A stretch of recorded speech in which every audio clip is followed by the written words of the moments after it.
Ok, y empezamos de nuevo. Buenas noches, soy Fátima, la presidenta del CRE del Sur. Bienvenidos a esta charla informativa que muy gentilmente nos ha organizado Celso. Celso es consejero del CRE del Sur y Adolfo Márquez va a colaborar con nosotros. Que se presenten ellos y así no meto yo la pata para decir quiénes son. Adelante, Celso. Y bueno, yo soy uno de los consejeros del CRE de Londres, del sur de Inglaterra. Y bueno, pues he organizado esta charla con Adolfo Márquez para que nos explique en español pues todas las cuestiones sobre la compra de vivienda que aquí son tan diferentes respecto a lo que nosotros estamos acostumbrados al sistema español. Y bueno, pues nada más. Yo le doy paso a Adolfo, que es el que aquí tiene la voz cantante realmente. ¿Me escuchan? Sí, bueno, no sé qué pasó con el video, que quedó congelado, pero bueno. Buenas noches a todos. Muchas gracias por hacer este esfuerzo de venir aquí esta noche y escucharnos hablar sobre, bueno, cómo comprar y vender también una propiedad aquí en Inglaterra. Les vamos a dar las líneas generales de qué hacer y obviamente se entiende que cada caso y cada propiedad es distinta y amerita estudio, pero esto va a ser en líneas generales, que es lo que tienen que saber al momento de empezar con este gran paso aquí en este nuevo país. Entonces pasamos aquí. Ustedes pueden pasar las láminas, ¿verdad? Acá. Entonces, buenísimo. Lo que vamos a hacer es que yo dividí un poco la presentación en 4 puntos importantes, donde vamos a dividir qué tipos de vivienda, porque esa es la primera pregunta de muchas personas, como que bueno, ¿qué es lo que estoy comprando? Porque es tan diferente de lo que nuestros países todos conocemos. También, ¿cuál es ese procedimiento? Porque es bien confuso y bien complejo. Y cuáles son los puntos más importantes a considerar en todas las transacciones que vayamos a realizar. Y el último punto que me pareció importante para resaltar es qué pasa cuando hay problemas en esa transacción. ¿A dónde puedo acudir y qué puedo hacer? Entonces, sigamos a la siguiente lámina. Celso, si puedes. Esto es un mensaje del Consejo de Residentes. Bueno, es nada más, digamos, una pequeña explicación de que nosotros somos un vínculo entre la ciudadanía española y el consulado y siempre queremos dar altavoz. ¿Verdad? Y siempre queremos dar voz a las inquietudes de la ciudadanía para que, bueno, el consulado sepa cuáles son las necesidades, ¿no? Y bueno, pues somos un grupo de 15 voluntarios que formamos el CRE. Lo podéis ver en nuestra página del credelsur.uk y ahí podéis tener más información y podéis contactar con nosotros en cualquier momento. Somos un grupo abierto y estamos siempre dispuestos a hablar con los residentes, con la ciudadanía española, aquí en el área de Londres, del sur de Inglaterra. Y nada más. Gracias. Bueno, nada más para darles un pequeño background mío. Yo soy abogado en Venezuela. Era penalista en mi país. Bueno, emigré en el 2014 y desde el 2015 empecé a trabajar como estate agent, pero realmente ese no era mi rama, así que no funcionó por mucho tiempo. Y debido a que aprendí mucho en el sistema inmobiliario, pues me moví a la parte que era mía, que es simplemente la asesoría legal. Y desde entonces he estado trabajando en varias firmas y a partir del 2016 me quedé en lo que era Abacus Solícito antes. Recientemente hicimos un merge y nos convertimos en ET Law y se está planteando un renombre para la firma más grande y ahora podríamos llamarnos Stanford Legal, pero bueno, por si nos ven con diferentes nombres en las redes o en las páginas web, esa es la razón. ¿Ok? Y efectivamente me especializo en la compra y venta de propiedades residenciales y comerciales e intento asesorar a todos los hispanohablantes y a todos los que son... mi fuerte es intentar ayudar a todos los extranjeros, porque es muy difícil para muchos, que no solamente son hispanohablantes, sino para muchos extranjeros, entender cómo es este proceso. Entonces, bueno, vamos ya a entrar en materia, sé que es tarde y quiero que intenten aprovechar todo el tiempo posible. Entonces, claro, los tipos de vivienda, que esto es lo más importante, que cuando busco una vivienda, ¿qué tengo que tener en consideración? Bueno, primero los flats. Los flats son apartamentos o pisos, ¿ok? Pueden venir en diferentes maneras. Pueden venir ya sea en una casa, ¿ok? Y está dividida en varios pisos, en varios, tienes ground floor o el bajo, después el medio y el alto, ¿ok? O pueden venir también como en forma de edificio. Obviamente cada uno tiene sus particularidades y sus regularizaciones. Las legislaciones son similares, pero en los edificios más altos hay muchas más cosas que hacer. Hay muchas más cosas que prestar atención y por lo tanto el proceso es más complejo y más largo. ¿Okay?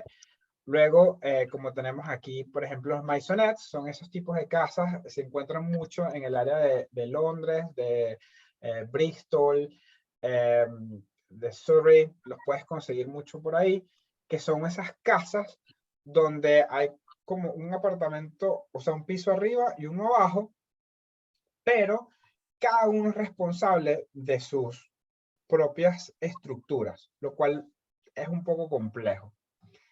Y luego tenemos los council houses, que son esas casas que les pertenecen ya sea a un housing association, que es una empresa, vamos a llamarla gubernamental, es una empresa privada afiliada al local authority o a la autoridad local, o puede ser directamente administrada por el council, ¿ok?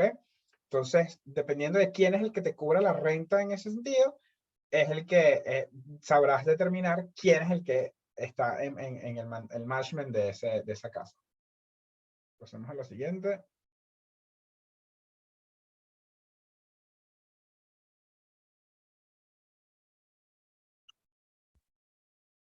Sí.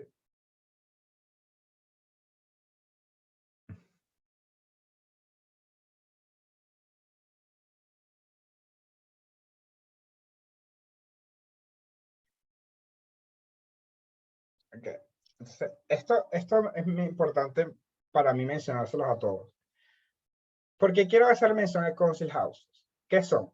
Como dije anteriormente, los council houses son estas casas que le pertenecen ya sea a management, a housing associations, como esas que se ven ahí, o les pertenecen directamente al council.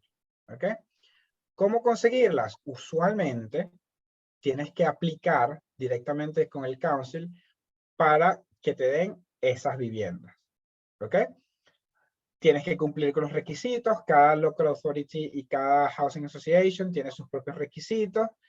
Y si cumples con ellos y hay espacio, pues conseguirás un puesto en esa. Estas casas son para alquilar inicialmente. ¿Ok? ¿Por qué las traigo a colación aquí si estoy hablando de compra y venta de casa? Bueno, porque el beneficio único que tiene esta casa es que si has vivido en la casa por un tiempo determinado, el cual usualmente son entre 5 y 10 años, ¿ok? Puedes optar por el beneficio de adquirirla y de comprarla, ¿ok? Lo mejor de esto es que el council o el local authority te la va a vender a un precio inferior al precio de mercado, el cual de nuevo es otro beneficio único de esta casa, y es más accesible para los primeros compradores.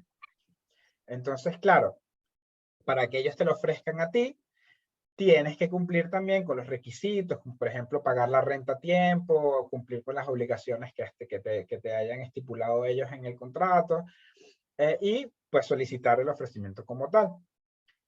Si todo sale bien y puedes adquirir una de estas propiedades, entonces de verdad yo las puse aquí por esto mismo, las recomiendo 100%, ¿ok?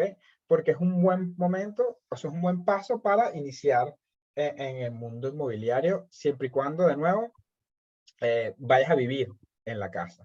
Porque si bien te dan beneficios como la rebaja y el beneficio de que lo puedes vender solamente a ti, también tienen la desventaja, llamémoslo así, de que tienen una restricción de no venderse. No se puede vender dentro de un lapso ya sea de 10, de 5 o 10 años. Ellos lo estipulan en los documentos.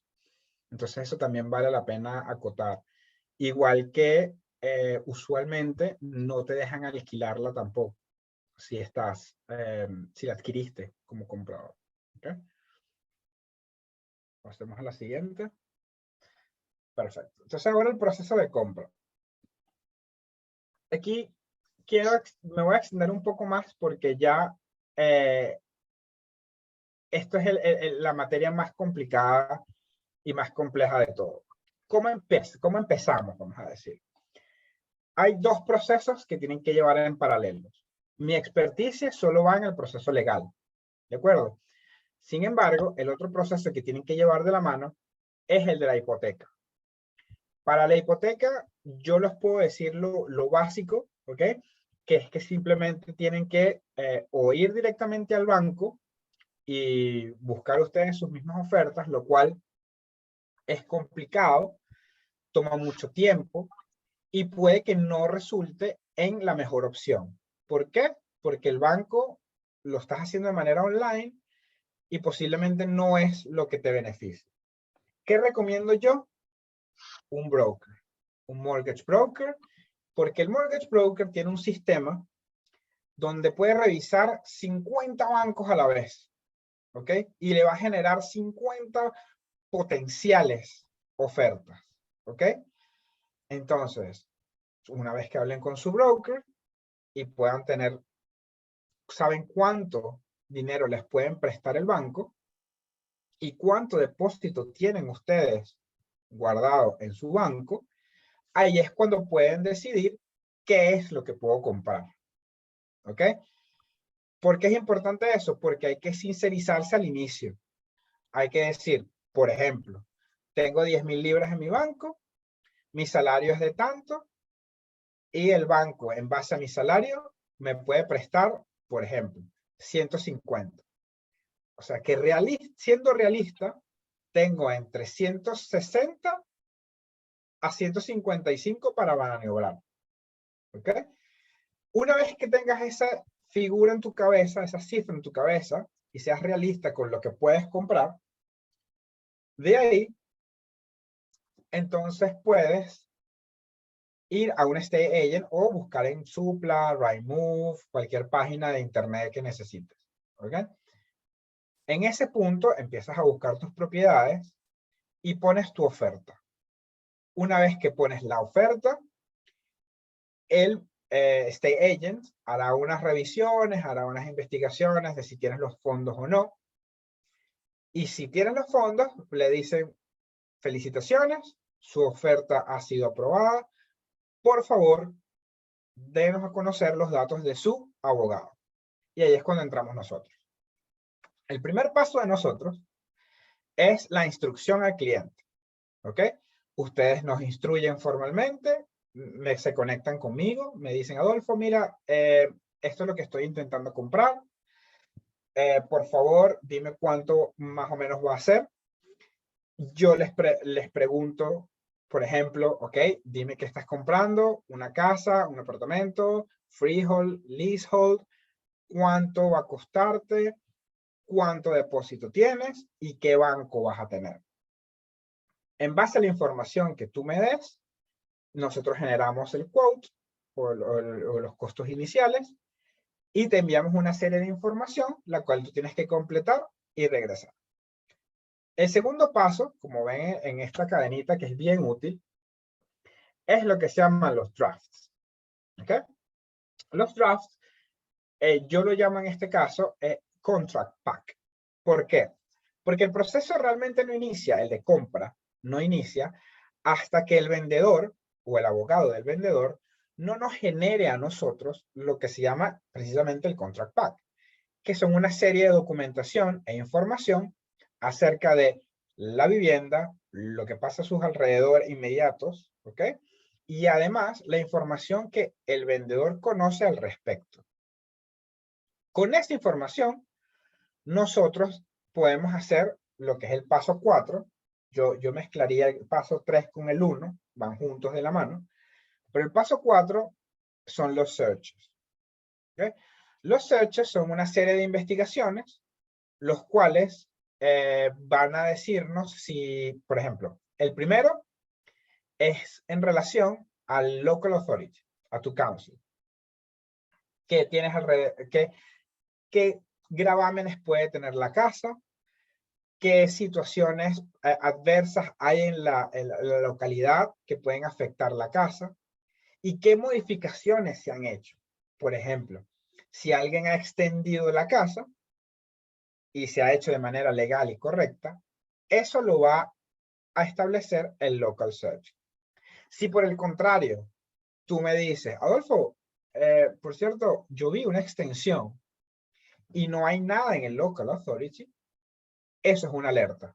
Eso es un red flag que nos tienes que decir inmediatamente y decirle, oye, mira, esto está muy bueno, porque podemos preguntar a los otros abogados. ¿Ok? Una vez que la siguiente search es con relación a lo que se llama water and drainage, que son simplemente conexiones de aguas negras y aguas blancas, por donde pasan las tuberías de las aguas, y si estas tuberías están dentro de los linderos de tu casa, dentro de los boundaries de tu propiedad, entonces hay que ver si algo ha sido construido sobre ellos o no. Si ha sido así, necesita permiso de la autoridad local. Si no lo tienes, pues es un problema que hay que resolver. Y el otro search es lo que se llama el environmental search, que es una búsqueda ambiental.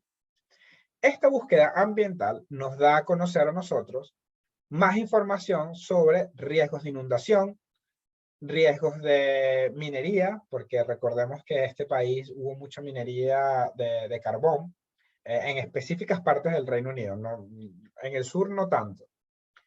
También nos va a decir si hay inestabilidad del suelo, si hay algo de, por ejemplo, paneles solares o granjas de paneles solares, granjas de viento. También ahora las nuevas traen información sobre el impacto ambiental a largo plazo. Y nos dice también si han habido propuestas de planning alrededor de tu casa. Tanto creo que es a 250 metros como hasta 5 kilómetros, te lo dice.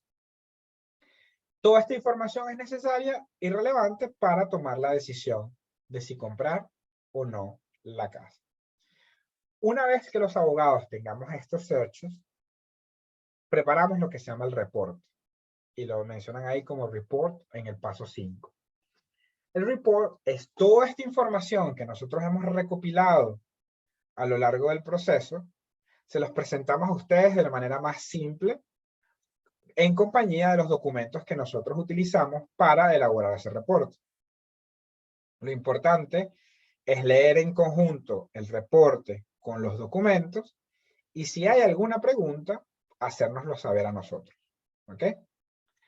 Para el momento que nosotros preparamos el reporte, a su vez, preparamos también una serie de preguntas a los otros abogados para aclarar ciertos puntos que de repente no están muy claros entre el paso 2 y 4.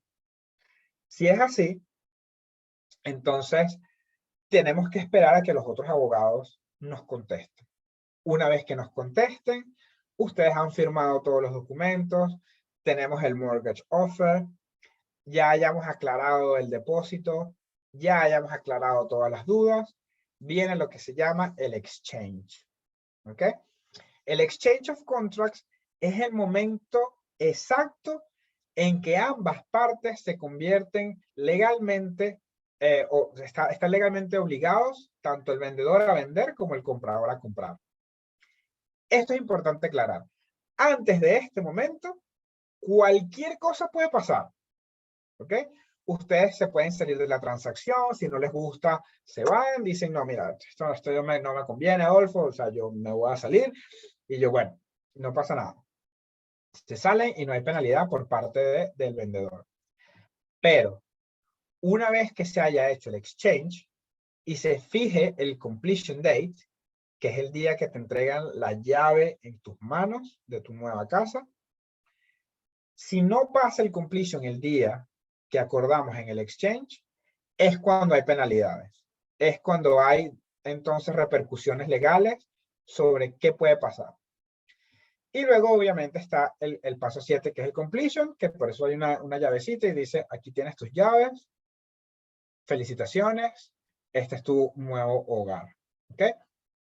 Muchos me van a preguntar, bueno, este proceso se ve sencillo, pero de nuevo, depende de cada casa, cada caso es distinto, y el tiempo que puede tardar un proceso de compraventa en el Reino Unido, estamos hablando, este es el estimado nacional, es de 14 a 16 semanas.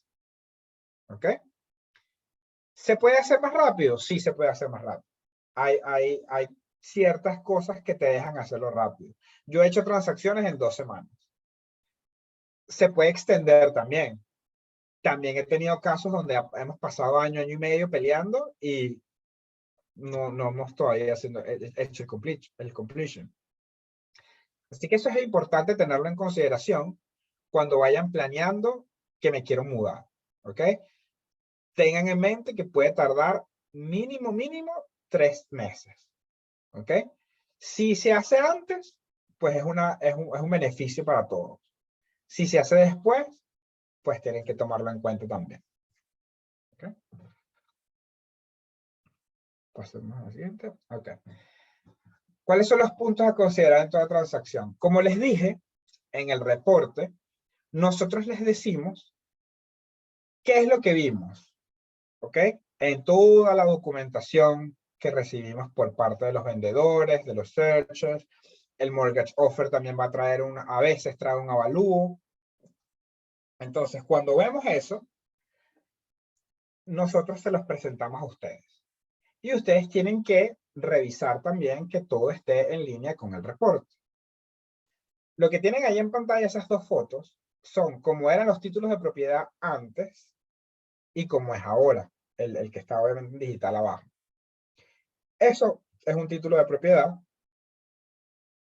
y eso es lo que nosotros le vamos a presentar a ustedes. A veces es mucho más largo, a veces es mucho más corto, pero el reporte te va a decir qué es eso. Junto con ese documento que dice Official Copy of Register, va a venir un plano. Y ahí es donde voy con el punto A. Ese plano ustedes tienen que revisarlo, porque nosotros los abogados no vemos la casa. Nadie, ningún abogado, no importa dónde esté, ve la casa como tal. ¿Ok? Yo reviso los planos, reviso en Google Maps, reviso en una página especial del Land Registry donde puedo ver los límites, pero nunca voy a ver la casa como tal. Y si hay algo que no corresponde, son ustedes los compradores que nos tienen que decir a nosotros, Adolfo, el plano está malo.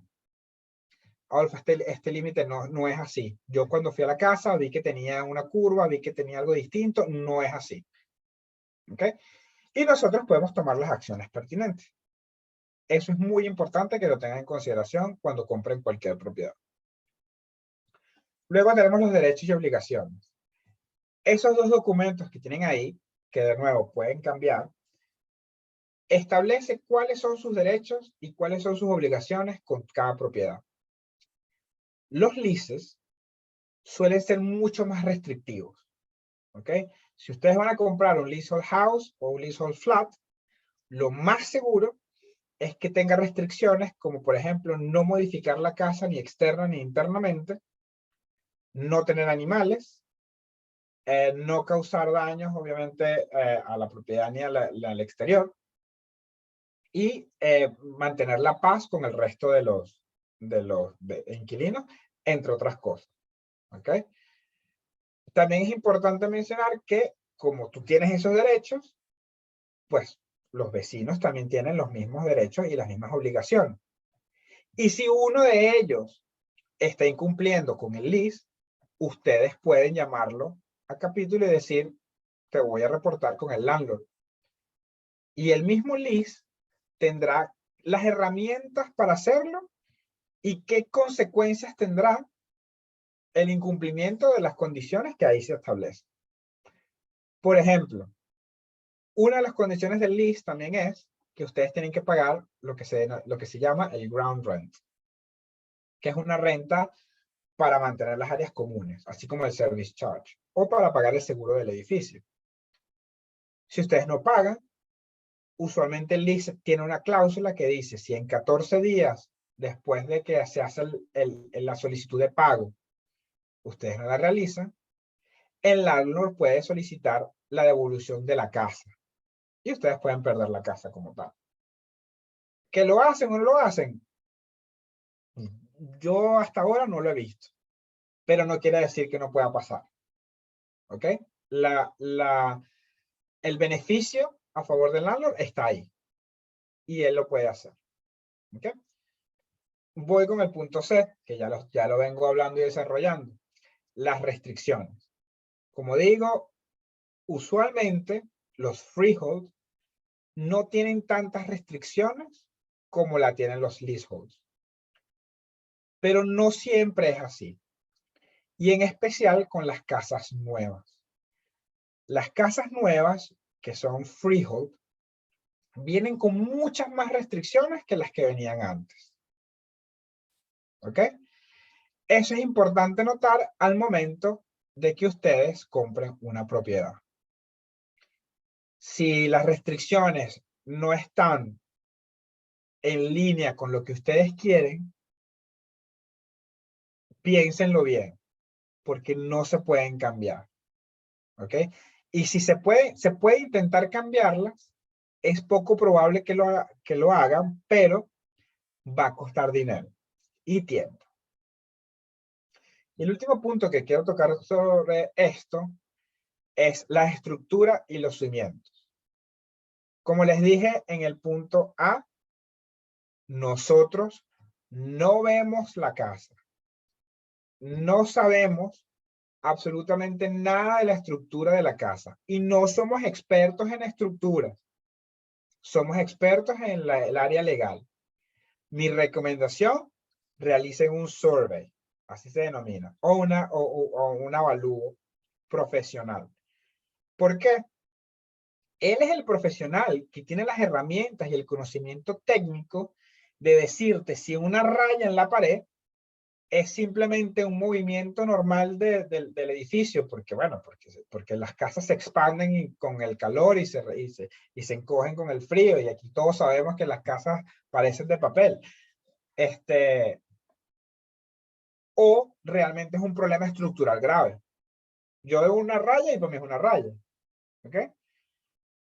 Él es el que te va a decir realmente, estructuralmente, qué problemas puedes tener.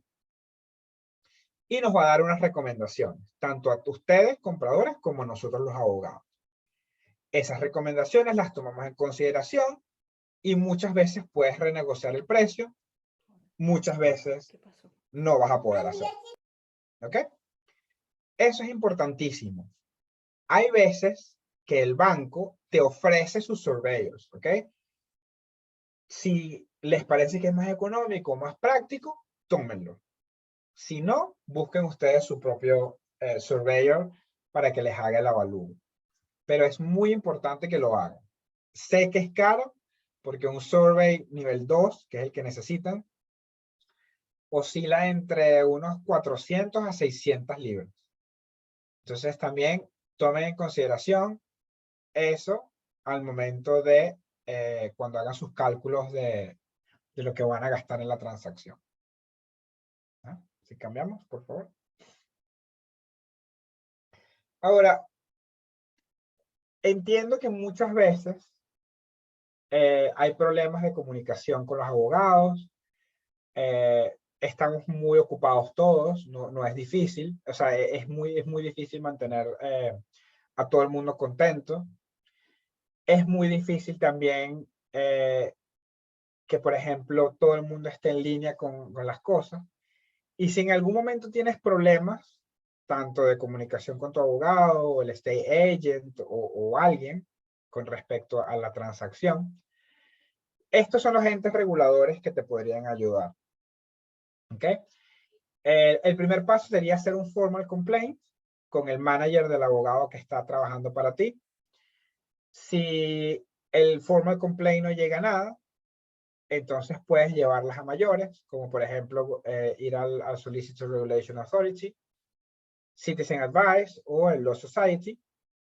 También si ves que después de comprado tú consideras que hay algo que no te explicaron bien, y crees que posiblemente eso cause un perjuicio o un daño grave, de nuevo vas por ese camino e intentas pedir una compensación.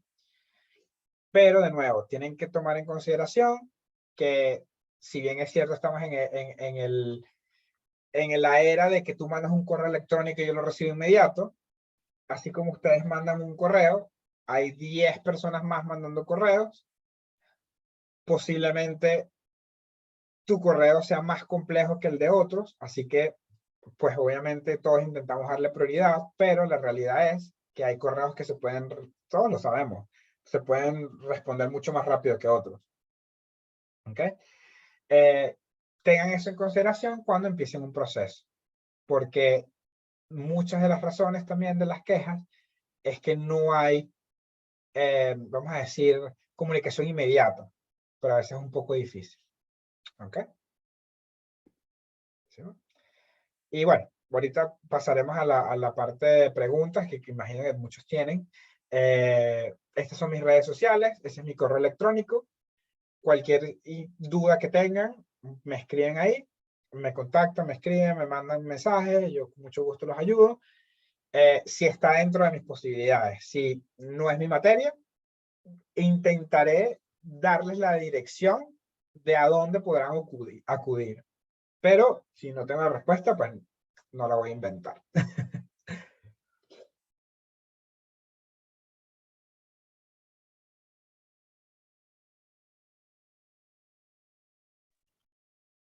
Bueno, pues vamos a dejar de compartir las diapositivas.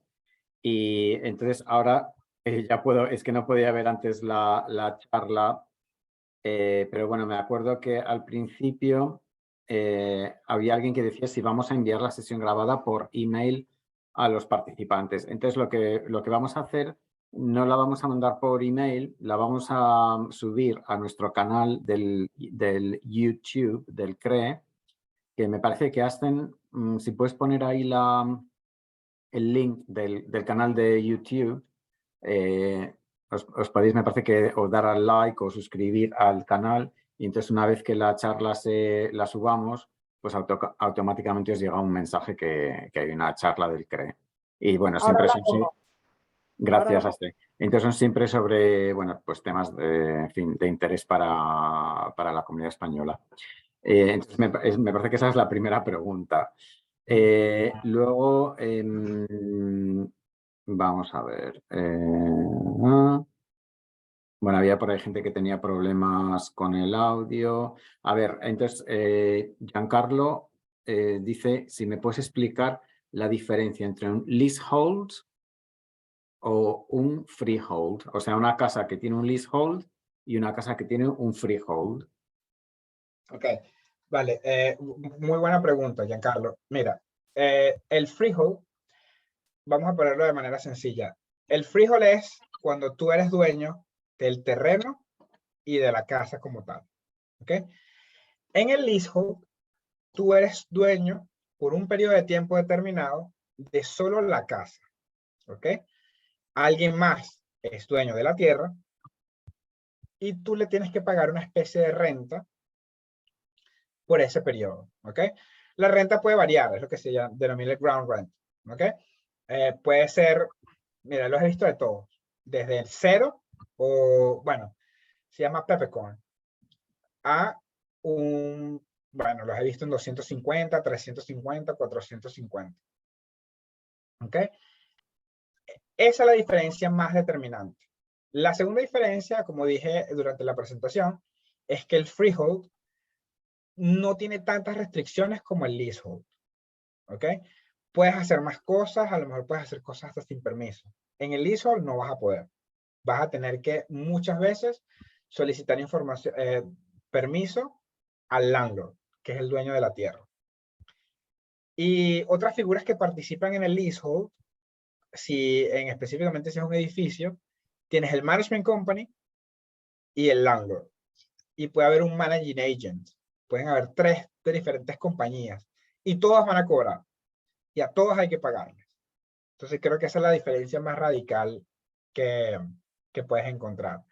Los leases los puedes encontrar también de diferentes términos. Por ejemplo, hay leasehold de 99 años, de 125, 250 y 999. ¿Ok? El de 999 es casi un freehold, pero igual tienes las restricciones. Ahora, mientras más bajo sea el término del lease, puedes tener problemas con el mortgage, con tu banco, porque los bancos no les gusta prestar si baja de 80 pounds.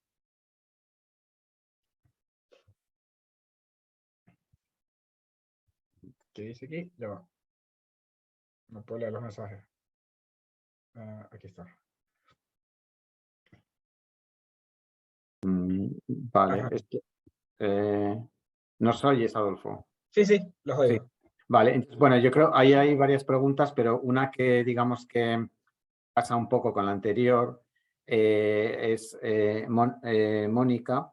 No, perdón. Perdón. Einar Perdomo, que dice que pregunta ¿cuándo puede extender ese leasehold y cuánto cuesta aproximadamente? Depende. El leasehold, hay 2 maneras de extender el leasehold. Está el statutory lease extension, que es un proceso bastante engorroso, donde tienes que instruir surveyors, donde tienes que instruir varios peritos que te digan cuánto puede costar. Hay ciertos plazos y ciertas obligaciones que tienes que cumplir. Eso es lo que en teoría debería ser más económico, pero es un proceso bien largo. El otro lease extension que puedes hacer es preguntarle directamente al landlord. Le dices, mira, tengo un problema, mi lease está bajando de 80 años, me puede traer problemas con mi banco, así que por favor permíteme hacer un lease extension, y el landlord te dirá, bueno, sí, no hay ningún problema, mira, te voy a cobrar, por ejemplo, 10.000 libras o 5.000 libras, o hay una fórmula para calcularla, pero usualmente ellos en verdad dan cualquiera, y tienes que contratar tu abogado para que te haga el lease extension, y una vez que haces eso, usualmente lo que hacen es que el número de años que te quedaba se suma a los nuevos años que tienes, que es 99. Vale. Bueno, luego hay otras, vamos a ver, hay una pregunta un poco, bueno, más complicada me parece, ¿no? Es más que, bueno, sobre la compra, pero es más sobre la hipoteca. Sí. Borja pregunta, somos una pareja interesados en comprar vivienda en un tiempo no muy lejano. Nuestra pregunta es la siguiente. Mi mujer, estamos casados civilmente en el Reino Unido, tiene una visa de trabajador cualificado de 5 años hasta el 2026. Llegó aquí al Reino Unido en abril del 2021 y yo tengo pasaporte británico. ¿Cómo puede afectar este caso de cara a la concesión de una hipoteca? Sí, como te dije, el tema de adquisición de hipotecas no es mi área, sin embargo considero que no debería haber ningún problema. Yo he visto muchas hipotecas de mucha gente con skill visa y no hay problema, pero lo más seguro es que no todos los bancos te vayan a ofrecer hipoteca. Tienen que ser bancos muy específicos que estén acostumbrados a trabajar con ese tipo de personas, con ese tipo de visas. ¿Ok? A lo mejor te dirán que no sé, que uses nada más a ti como persona, o sea, que nada más compres tú a tu nombre y cuando tu mujer tenga la visa completa, o sea, el indefinite leave, la puedes adicionar, o sea, puede haber muchas aristas a esa pregunta, pero creo que deberías, te recomendaría que hablaras con un mortgage broker, porque es importante. Muy bien, gracias, Adolfo. Y luego, siguiendo con el tema, bueno, digamos, de la financiación de la vivienda, Sí. Mónica, no sé si entiendo muy bien la pregunta, pone ¿cómo y de qué manera recomiendas en caso de utilizar algún dinero frente al depósito de España? Okay. Yo creo que aquí estás hablando de que tienes el dinero en España. No hay problema, ¿ok? Tengo muchísimos clientes, como te digo, la mayoría de mis clientes son extranjeros, la mayoría de los clientes tienen el dinero afuera. Tengo muchos clientes que viven en China, jamás pisan Inglaterra cuando compran casa, y el dinero lo tienen en China. Lo más importante, y esto se los voy a decir para que lo tengan muy en consideración, porque sé que muchos lo hacen, es sincericen y simplifiquen las cuentas que tienen. Segundo, recuérdense que nosotros los abogados tenemos más obligaciones que el mortgage broker y que el estate agent en chequear el origen de los fondos. ¿Ok? Nuestros análisis financiero es mucho más profundo que cualquier otro. Y nosotros tenemos que ver con lupa de dónde viene cada centavo que vas a utilizar para la compra de tu casa. Si el dinero ha estado ahí por 2 años, 1 año, 2 años, y simplemente dices, bueno, mira, es el ahorro que he tenido de toda mi vida y está ahí, te vamos a pedir evidencia al respecto. Si tienes evidencia, no hay ningún problema. Si viene de una herencia, tampoco hay ningún problema. Con tal de que demuestres que está el testamento o lo que sea, o una compra de una casa en Europa, no importa. Evidencia. El problema es cuando no puedes demostrar de dónde viene el dinero o has usado efectivo. El peor enemigo en una transacción de compra-venta de una propiedad es el efectivo. ¿Por qué? Porque no puedes poner, vamos a decir, en conciencia cierta de dónde proviene el dinero en efectivo. Y tú me dirás, bueno, Adolfo, pero es que yo trabajo de mesonero y me dan propinas y las guardo bajo el colchón y cuando agarro se hacen 1000, las deposito. Te pueden decir, ¿y cómo sabemos nosotros los abogados o el que sea que está trabajando que ese dinero viene de propinas y no viene de, por ejemplo, venta de drogas en el restaurante? O sea, no puedes demostrarlo. Ni yo puedo demostrarlo, ni tú puedes demostrarlo que no viene. Entonces ya por ahí nos caemos todos, ¿ok? Y otra cosa que es importante con el dinero también es, recuerden algo, el dinero es una cifra en un lugar, no es tangible. Por lo tanto, de acuerdo a la ley de anti-money laundering de UK, una vez que un dinero entre a una cuenta de banco, se mezcla. ¿Ok? No puedes separarlo. No puedes decir, no, es que esto, por ejemplo, transferiste 5.000 a una cuenta que tenía 10.000 y se hicieron 5.000. Se hicieron 15.000, perdón. No puedes decir después, no, pero es que estos 5.000 en específico, son los que metí. No. Ya una vez que se mezcla, técnicamente está manchado todo el dinero. Eso es el problema. ¿Ok? Y eso tienen que tenerlo en consideración. Vale, muy bien. Pues, a ver, bueno, siguiendo con el tema de la financiación también, Berta pregunta el credit score y la hipoteca. Alguna vez me han comentado que es muy difícil obtener una hipoteca si no tienes un buen credit score. ¿Cuánto de cierto hay en esto? Totalmente. Totalmente cierto. Porque ¿qué es lo que hace el credit score? El credit score le da tu historial crediticio a los bancos y te dice qué tan buena pagadora puede ser. Así que no solo es tener dinero, es demostrar que puedes pagarlo, ¿ok? Que puedes pagar los préstamos. Ahora, hay una concepción de que solo las personas con tarjeta de crédito tienen credit score. Bueno, no necesariamente es cierto.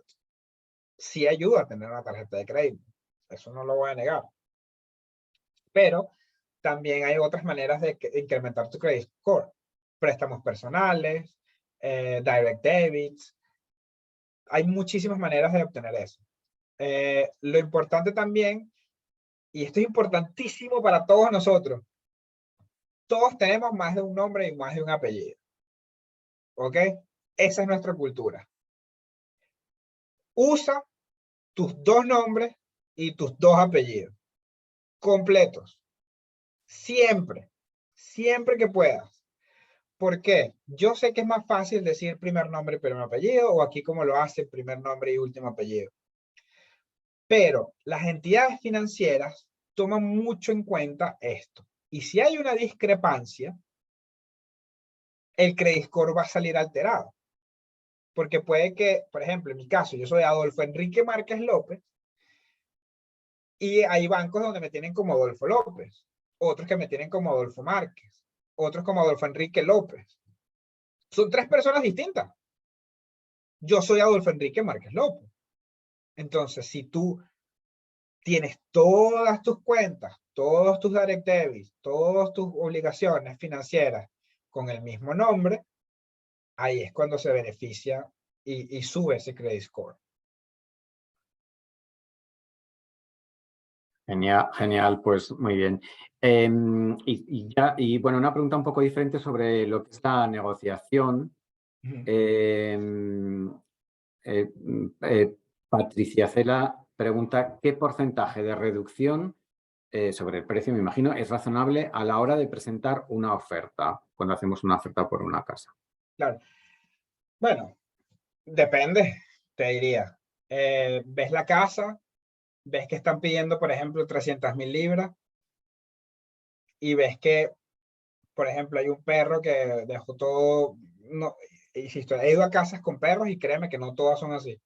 Pero hay otras casas con perros que huele, o sea, que tú puedes sentir el olor a perro y que, por ejemplo, ¿cómo se llama? El carpet, la alfombra está toda rajuñada por el perro. Claramente el comprador no, o sea, perdón, el vendedor no tiene nada de cariño por la casa. Entonces tú dices, mira, esta casa no vale 300, yo tengo que quitar toda la alfombra, ponerlo otra vez, quizás aspirar todo, o sea, y le dice, bueno, esto me podría costar a mí 2.000, 3.000 libras. Vas haciendo todo eso, vas sacando una cuenta y dices, mira, realmente esta casa no vale 300, esta casa vale 280, 290. Ahora, el mercado está a favor del comprador, porque no hay tantas, o sea, no hay tanta oferta, pero hay mucha demanda. Entonces, desde mi punto de vista, muchos vendedores están aceptando las ofertas que les estás dando. Ahora, no te puedes lanzar tampoco una y que, bueno, cuesta 300 y te doy 250, porque te van a decir que no. Tiene que tener al menos un poco de justificación y de razonamiento del por qué estás poniendo una oferta por debajo. Muy bien. Y luego hay varias preguntas pues, sobre el tema de leasehold y todo esto. Einar nos pregunta que cómo sabemos si hay un double ground rent. No sé lo que es eso. Sí, eso lo va a saber nada más tu abogado. Tú lo puedes preguntarle a este agent, pero el abogado es el que te va a decir con ciencia cierta si lo hay o no. El double ground rent es lo peor que te puede pasar en un leasehold. ¿Por qué? Porque a los bancos no les gusta. Y es que el ground rent empieza, por ejemplo, en 200 y cada 10 años se duplica. Saquemos cuenta. 200, 400, 800, 1.600. Ya. Por eso es que a los bancos no les gusta. Entonces, pregunten, mira, ¿cuánto es el ground rent y cada cuánto se aumenta y en qué porcentaje se aumenta? Eso es lo importante.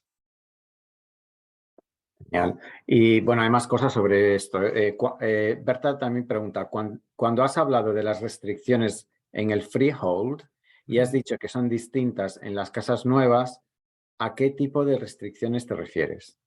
Ok, Las casas nuevas, y cuando te digo nuevas, te diría a partir del 2015, construcciones a partir del 2015 en adelante, ellos están poniendo restricciones como no modificar o alterar la estructura de la casa, tanto interna como externa.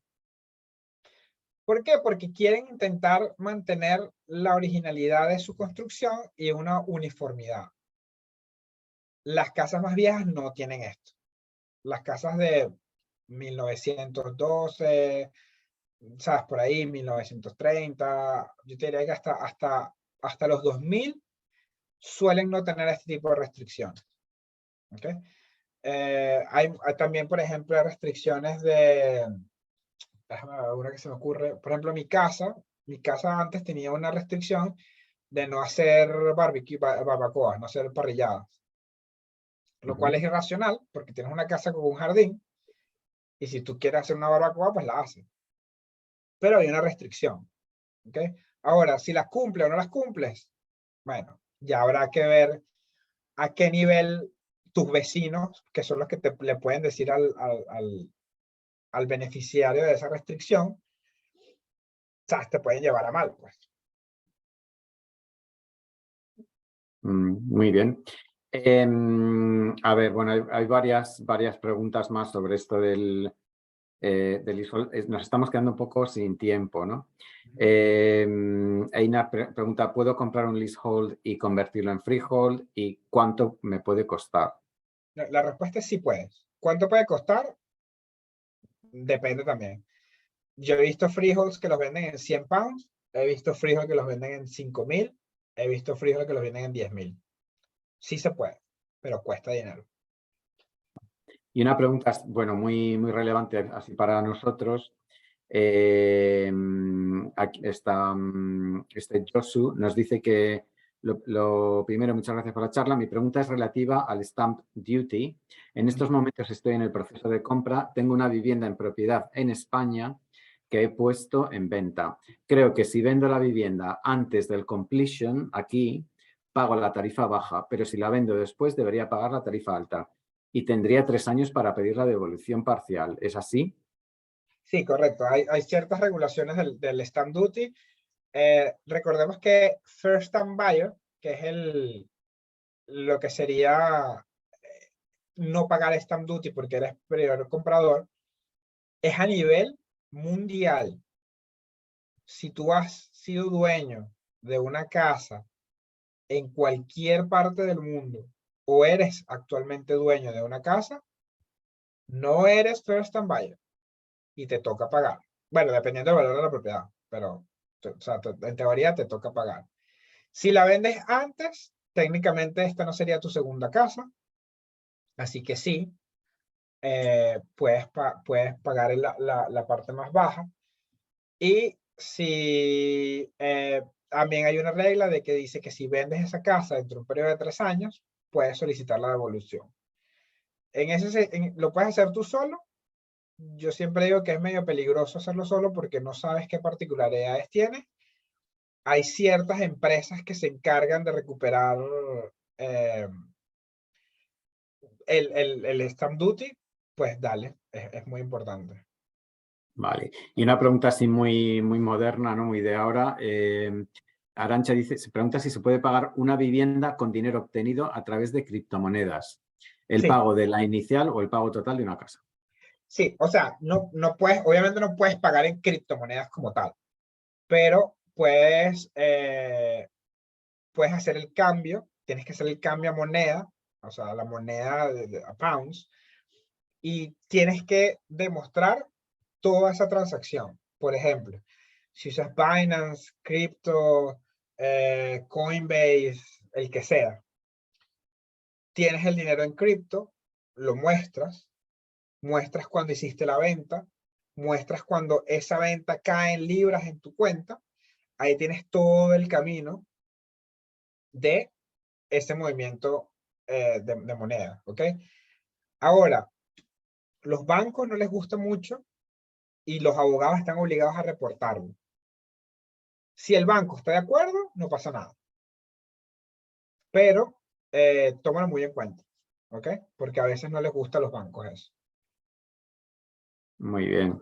Y bueno, pues vamos a ver, el credit record se puede pedir. Aston, yo creo que ya te has contestado a esta. Y también esto de, bueno, de distintas monedas, si el vendedor de la propiedad que está en el Reino Unido vive en la Unión Europea, en España, por ejemplo, ¿se puede pagar al propietario en euros, ya que él lo prefiere o el propietario lo prefiere? No, todo el dinero tiene que pasar por abogados. El dinero se lo envían del abogado del comprador al abogado del vendedor. Y el abogado del vendedor se lo pasará al vendedor directamente. No puedes hacer esa transacción. Vale. Y también otra pregunta sobre la figura del abogado y el notario. Alexandra pregunta, ¿para registrar la compra de un flat, lo hace el notario o el abogado? Bueno, aquí no sé si se han experimentado o han necesitado notariar algo aquí en Reino Unido, pero verán que no es fácil encontrar un notario. Aquí esa figura no es muy común. Nosotros en el proceso, cuando terminas, ese es el completion, nosotros registramos la propiedad por ustedes, nosotros hacemos eso, y está en el Land Registry, que es como el registro inmobiliario. Sí, nosotros hacemos ese proceso. Genial. Vale, pues 2 preguntas más y ya te dejamos que te vayas porque se nos está acabando el tiempo. Giancarlo nos pregunta, ¿qué tipos de fraudes hay en la parte legal de compra y también cómo podemos evitar esto? Estoy hablando durante el proceso y ya cuando soy el dueño. Por ejemplo, en el Land Registry, o sea, en el registro de la propiedad, se puede poner unas alertas en los títulos. Gracias por responder. Sí, efectivamente hay mucho fraude, muchísimo fraude.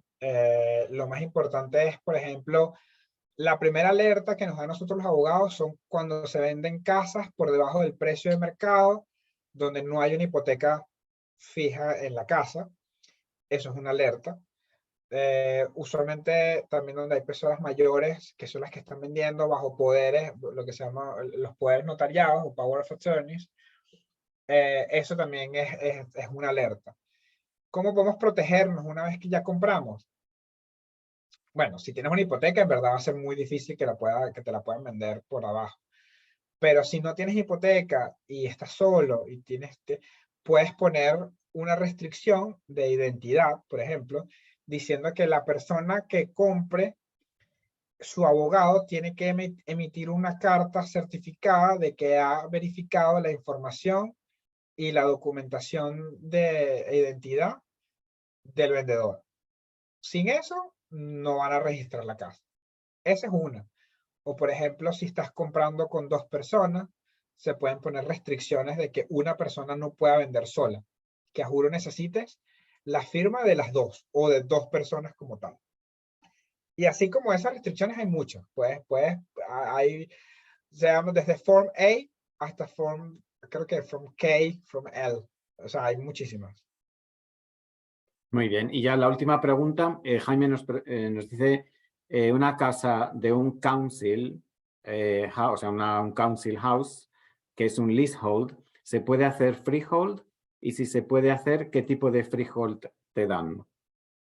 Sí, o sea, si de nuevo, lo único que no puedes convertir en freehold son apartamentos de edificio.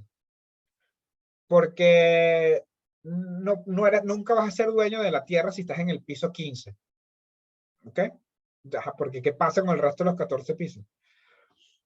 Ahora, todas las casas que son leasehold posiblemente puedan darte el freehold siempre y cuando esté negociado y siempre y cuando ambas partes estén de acuerdo.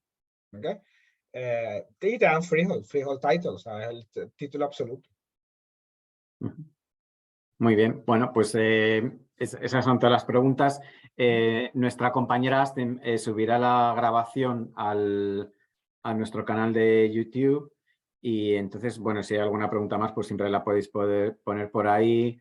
Se la podemos pasar a Adolfo, me imagino, si nos dejas. Claro, claro. Y si, bueno, si tienes tiempo de contestarla y tal. Y bueno, esperamos pues hacer alguna otra charla sobre este tema de vivienda que es bastante, creo que es bastante interesante y es bastante diferente al proceso que estamos acostumbrados en España, sobre todo.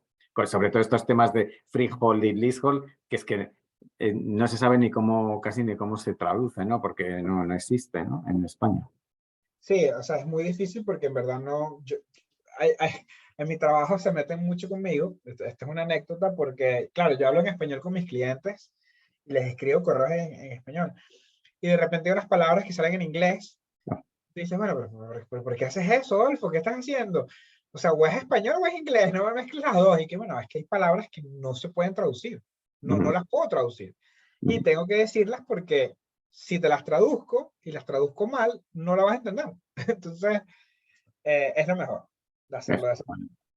Muy bien, pues muchísimas gracias, Adolfo, por toda esta información y por tu tiempo, y a toda la gente que habéis venido a escucharnos también. Muchas gracias a todos y nada, estamos a vuestra disposición para lo que necesitéis. Claro que sí, cualquier cosa de verdad me escriben y con mucho gusto los ayudo. Fátima quiere decir algo, me parece, que es nuestra presidenta. Bueno, pues yo quería deciros a todos que muchísimas gracias por acompañarnos. Espero que esta sesión haya sido de ayuda para vosotros. Y como CRE del Sur, en la demarcación de Londres, pues os invitamos a que compartáis con nosotros vuestras necesidades, vuestros problemas, y por favor visitar nuestra página web y seguirnos en redes sociales. Nosotros somos voluntarios y nuestra labor es, de cierta manera, trasladarle al consulado y las instituciones que hay en el Reino Unido nuestras necesidades. Entonces, pues, para eso estamos y nos ponemos a vuestra disposición. Muchas gracias. Adiós. Hasta pronto.